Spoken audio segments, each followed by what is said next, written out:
Baik, assalamualaikum warahmatullahi wabarakatuh. Salam sejahtera untuk kita semuanya, sahabat Cafe Terapi Kampung yang berbahagia. Jumpa lagi dengan saya, Hari Dewanto. Di sini saya ini berada di tempat terapinya sahabat saya di namanya LPK Hoki. Ini tempat kursi yang saya duduk ini kursi terapi, enak banget ya. Latar belakangnya itu latar belakang tempat dulu saya kuliah di Florida. Bercanda.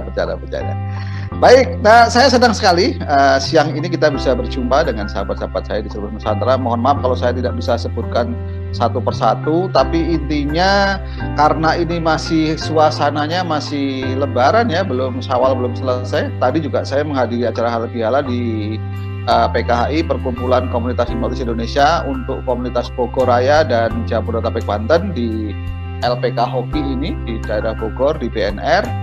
Maka izinkan saya mengucapkan taqabbalallahu minna wa minkum, selamat Idul Fitri 1442 Hijrah. Mohon maaf kalau selama kita berhubungan ada salah-salah yang baik disengaja maupun tidak. Kayaknya lebih banyak yang saya sengaja deh.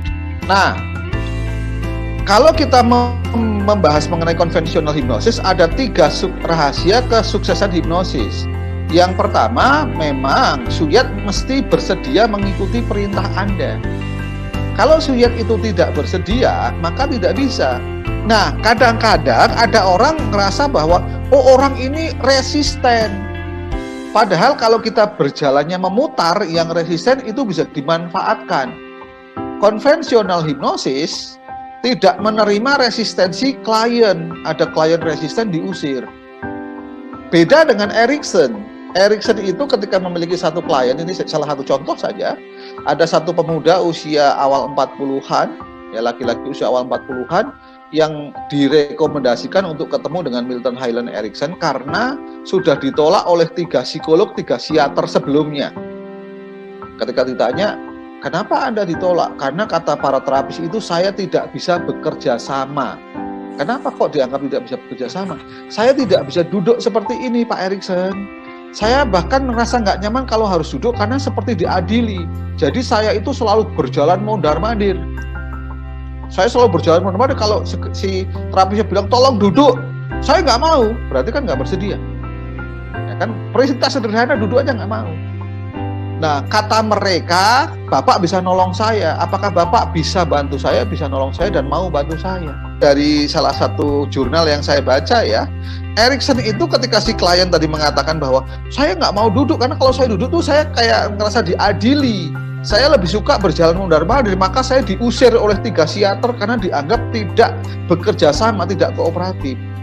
Teman-teman akan takjub mendengar cara Erikson memperlakukan klien tadi. Dia bertanya begini, baik Bapak, terima kasih Anda sudah mau menghubungi saya. Saya ada pertanyaan, tolong dijawab.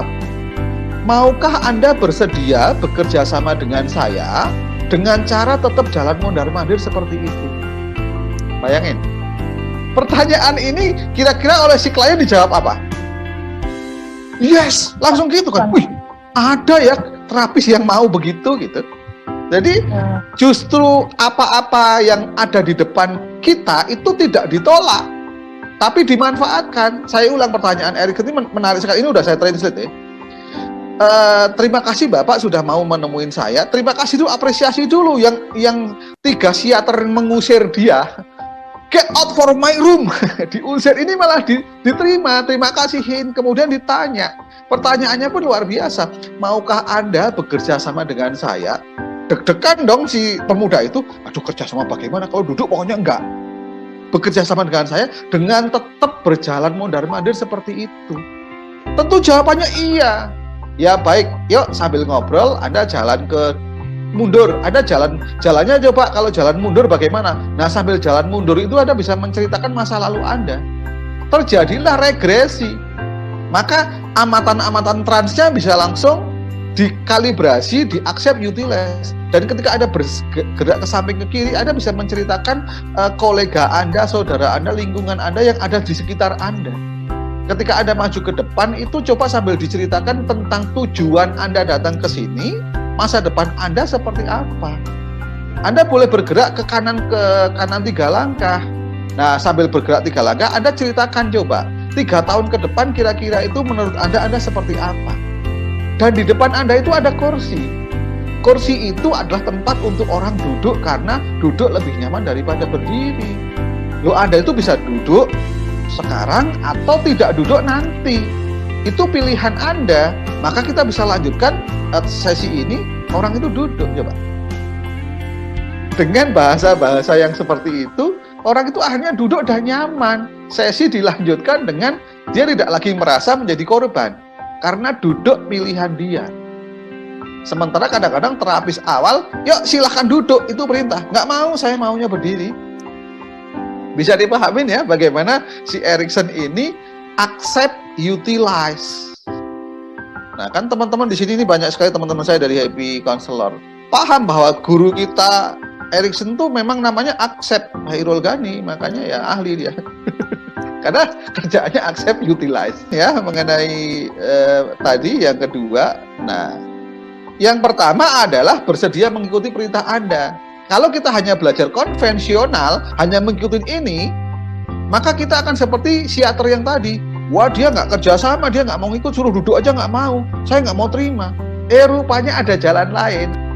Yang kedua, subjek bisa diajak komunikasi. Kalau subjek nggak bisa diajak komunikasi akan sangat berat, gitu ya. Nah, maka orang tuli kalau dia masih bisa baca, masih bisa. Maka orang buta kalau dia masih bisa mendengar, masih bisa. Yang repot kalau dia buta tuli. Nah, bagaimana mau komunikasi? Agak berat. Maka yang bisa yang ini. Yang ketiga, subjek bisa difokuskan. Karena kata kunci dari hipnosis adalah monoideism. Satu gagasan tunggal yang mesti diwujudkan, dinyatakan menjadi sebuah fenomena yang bisa dirasakan secara langsung. Jadi dari sebuah sugesti, kata-kata, kemudian terjadi pergerakan secara kasat mata yang bisa dilihat oleh visual. Maka tangan bergerak, tangan lengket, itu kan namanya ideomotori. Ada ideosensori, tanpa pergerakan pun sensasinya dirasakan. Ya, di tempat yang panas Anda merasa kedinginan berkat sebuah sugesti. Atau sebaliknya di tempat yang dingin Anda kepanasan berkat sebuah sugesti. Itu berarti confirm orang-orang seperti itu bisa dilanjutkan, diutilize untuk menuju ke sesi-sesi terapi. Jadi teman-teman jangan berpikir yang sudah berprofesi sebagai hipnoterapis, klien datang, oke, tatap mata Ojan tidur. Jangan begitu ya. Ajarkan dulu keluar masuknya seperti apa, meleknya seperti apa. Oh, sensori begini, motori begini. Nah, kalau sudah paham nanti diutilize-nya, dimanfaatkannya enak. Itu teman ya, terima kasih atas kebersamaannya sudah nemenin saya di hari Minggu ini. Kita jumpa lagi di lain waktu. Oke, terima kasih atas kebersamaan kita teman-teman. Assalamualaikum warahmatullahi wabarakatuh. Salam sejahtera untuk kita semuanya dan tetap semangat ya.